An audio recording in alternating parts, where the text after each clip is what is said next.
지원뉴스에서는 기자가 현장에 달려가는 시간, 기달려 코너를 새롭게 마련했습니다. 오늘 뉴스에서는 첫 번째 순서로 도심 속에 빈집들이 방치되고 있는 실태와 그 이유, 그리고 대책을 전해드리려고 합니다. 얼마나 많은 빈집들이 숨어 있고 그곳에서 무슨 일이 일어나고 있는지 궁금하지 않으신가요? 오늘 저와 최돈희 기자가 밀착 취재해보겠습니다. 춘천 시내 중심부의 한 주차장입니다. 식당들이 즐비하고 유동인구도 많은 이곳에 과연 빈집이 있을까 싶은데요. 하지만 이 계단 하나를 두고 완전히 다른 풍경이 펼쳐집니다. 함께 올라가 보시죠. 이곳은 지난 3월 청소년들이 빈집에 들어가 술을 먹고 담배를 핀다는 신고가 접수됐던 장소입니다. 골목을 따라 안쪽으로 들어와 보니 이 빈집으로 보이는 주택 한 채가 있는데요.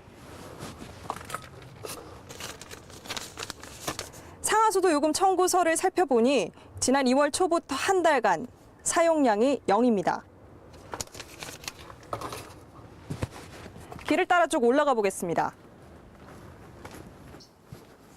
이 주택은 계량기가 비어 있고 언제부터 방치되어 있는지 가늠할 수 없는 요금 청구서들이 문틈에 잔뜩 꽂혀 있습니다. 주택 내부를 들여다보니 사람이 도저히 살 것 같지 않은 모습으로 방치돼 있습니다. 지난해 9월 이곳에서도 청소년들이 출입하고 있다는 신고가 접수됐습니다. 대문 앞에 설치된 폴리스 라인이 훼손된 모습이 눈에 띄는데요. 신고 당시 경찰이 설치한 것이라고 합니다. 벌써 반년이 지난 지금까지도 아직 빈집으로 방치돼 있습니다.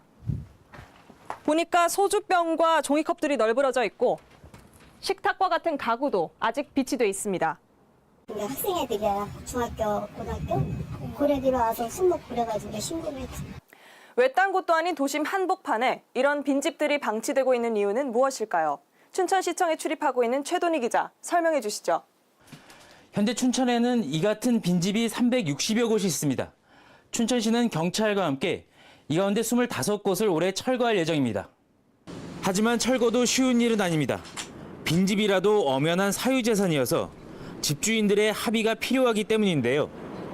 그렇다면 강제로 철거할 수 있는 방안은 없는 걸까요? 법적으로는 부득이한 경우엔 철거도 가능하도록 되어 있습니다. 우선 빈집이란 자치단체에서 거주 여부를 확인한 날부터 1년 이상 아무도 사용하지 않는 주택을 말합니다. 여기서 미분양 주택은 제외됩니다. 이 빈집이 공익상 유해하거나 주변 환경을 저해할 우려가 있는 경우엔 철거를 명할 수 있도록 되어 있습니다. 문제는 이렇게 강제로 철거할 수 있는 규정이 있어도 막상 시행에 옮기기 어렵다는 겁니다. 왜 그럴까요? 철거도 원하지 않는 폐가가 이제 문제가 되거든요. 이거는 지금 강제로 철거는 할 수 있으나 또 반드시 보상을 해주게 돼 있습니다. 그러니까 이 보상을 해주려면 사실상 예산이 엄청 많이 수반되거든요. 공익상 유해하거나 도시미관 또는 이런 사유가 있을 때는 이제 절차에 따라서 근데 지금까지는 이렇게 잘 안 하죠. 일단은 분쟁이 생길 수가 있다.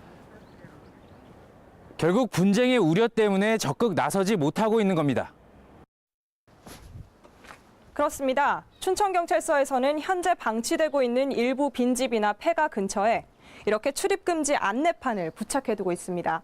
또 청소년들의 비행이 우려되는 곳에는 CCTV 설치도 추진 중에 있습니다. 하지만 방치되고 있는 빈집을 마냥 두고 보는 것이 바람직한지에 대한 사회적 논의가 필요한 시점입니다. 강원도에 따르면 지난해 기준 빈집은 도내에 2,500여 곳이 있는 것으로 나타났습니다. 지원뉴스가 새롭게 준비한 기달려 코너. 저희는 여러분들의 제보가 접수되면 현장으로 달려가 문제점들을 파헤쳐보고 또 대안을 함께 찾도록 하겠습니다.